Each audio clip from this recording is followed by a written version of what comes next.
The sun rose over the small, quiet town of Willowbrook, casting a golden glow over the cobblestone streets and the modest homes that lined them.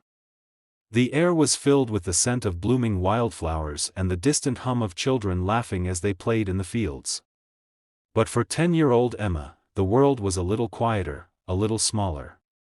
She sat on the porch of her family's farmhouse, her knees pulled to her chest, staring out at the horizon. Her father, a stern but loving man, had left for the city 2 weeks ago, promising to return with medicine for her ailing mother. But he hadn't come back. And now, Emma's mother lay in bed, her breathing shallow, her skin pale. Emma was no stranger to hardship. Her family had always struggled to make ends meet, but they had each other. Her mother's gentle voice, her father's strong hands, and her little brother's infectious laughter had always been enough to keep the darkness at bay.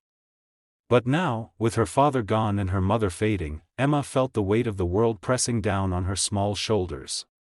She clutched her mother's locket, a simple silver pendant with a tiny photograph of their family inside, and whispered a prayer to the stars. The townsfolk had always been kind to Emma, but they had their own troubles to worry about.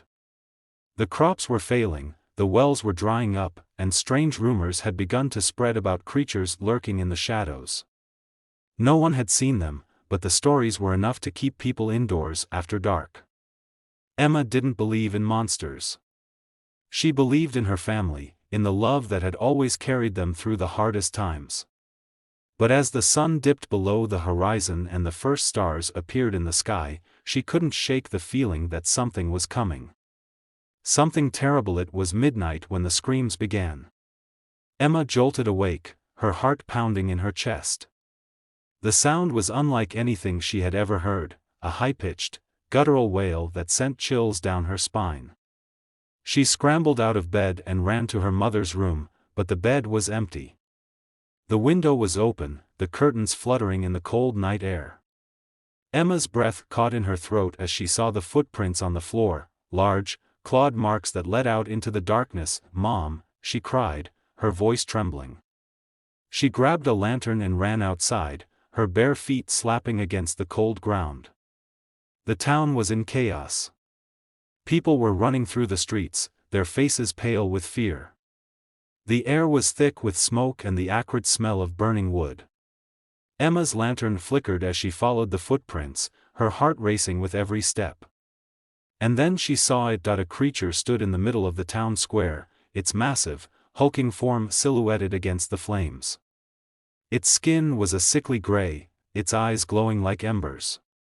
It held something in its clawed hands, a small, lifeless body.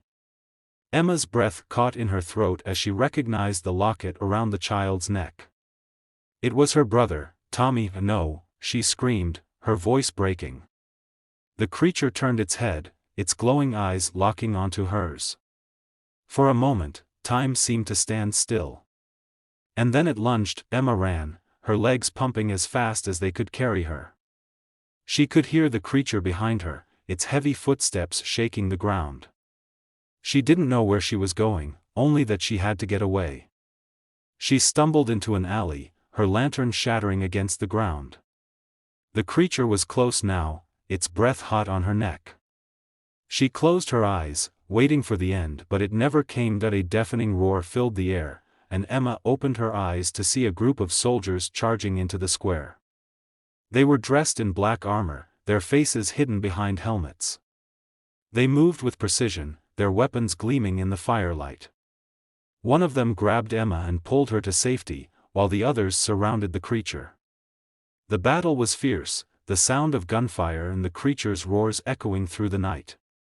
And then, with a final, ear-splitting scream, the creature fell. Emma stared at the soldiers, her heart still racing. Who are you?" she whispered. The soldier who had saved her removed his helmet, revealing a kind but weary face. "We're the Special Force," he said. "And we're here to protect you."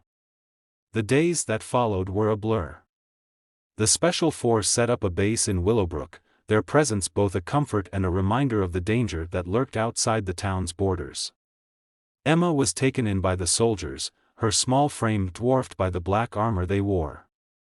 She learned that the creature that had killed her brother was just one of many, a new breed of monster that had emerged from the shadows, their origins unknown. The special force had been created to hunt them down, but the creatures were relentless, their numbers growing with each passing day. Emma tried to help where she could, but the soldiers were hesitant to let her get too close to the action. "You're just a kid," one of them said, his voice gruff but not unkind. "You've been through enough." But Emma couldn't sit idly by. She had lost her family, her home, everything she had ever known. She needed to do something, anything, to fight back. She began to study the creatures, learning everything she could about their weaknesses and their behavior. She spent hours in the makeshift lab the soldiers had set up, poring over maps and reports. And then, one day, she found something. "They're drawn to sound," she said, her voice trembling with excitement. "The creatures, they're attracted to noise. That's why they attacked the town." It wasn't random. They were hunting. The soldiers listened intently as Emma explained her theory. If they could use sound to lure the creatures into a trap, they could take them out in one fell swoop. It was a risky plan, but it was the best chance they had. The night of the operation was tense. The soldiers set up a perimeter around the town, their weapons at the ready. Emma stood at the center, her heart pounding in her chest. She held a small device in her hands, a sound emitter that would draw the creatures to them. The soldiers had tried to convince her to stay behind, but she had refused. This was her fight too. The first creature appeared just after midnight, its glowing eyes cutting through the darkness. Then another. And another.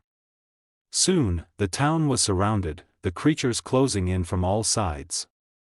The soldiers opened fire, their weapons lighting up the night. Emma stood her ground, her hands trembling as she held the emitter. The creatures were getting closer, their roars filling the air. And then, just as they were about to reach her, the soldiers activated the trap. Explosions rocked the ground, the creatures caught in the blast. Emma was thrown to the ground, her ears ringing. When the dust settled, the creatures were gone, their bodies scattered across the battlefield.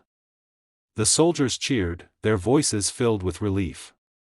But Emma felt no joy. She had helped defeat the monsters, but the cost had been too high. She had lost everything. As the days passed, the soldiers began to celebrate their victory. The creatures were gone, the town was safe, and they had done what they had set out to do. But Emma couldn't shake the feeling that something was wrong. The creatures had been too easy to defeat, their behavior too predictable. She spent her nights poring over the data, searching for answers. And then, one night, she found it. "They're not gone," she whispered, her voice trembling. "They're evolving." The soldiers dismissed her concerns at first, but Emma was relentless. She showed them the data, the patterns she had uncovered. The creatures were adapting, becoming stronger, smarter. And they were coming back. The soldiers prepared for the worst, but nothing could have prepared them for what came next. The creatures attacked in the dead of night, their numbers greater than ever before. They moved with a terrifying intelligence, their attacks coordinated and precise. The soldiers fought bravely, but they were outmatched. One by one, they fell, their black armor no match for the creatures' claws. Emma watched in horror as the town was overrun, the creatures tearing through everything in their path.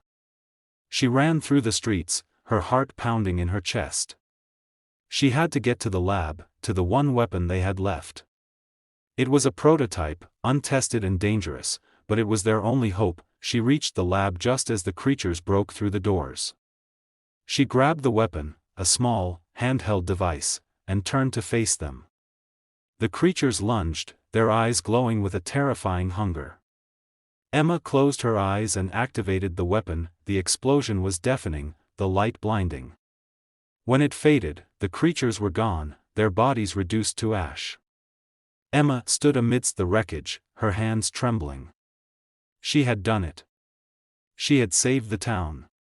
But the cost had been too high. The sun rose over Willowbrook, casting a golden glow over the ruins of the town. The soldiers who had survived gathered in the square, their faces grim.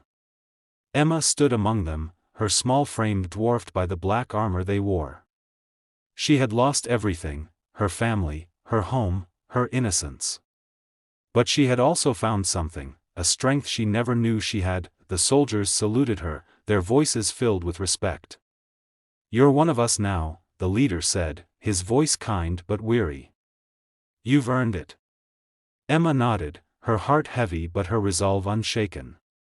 She had fought the monsters, and she had won. But she knew the fight wasn't over. The creatures were still out there, lurking in the shadows. And she would be ready.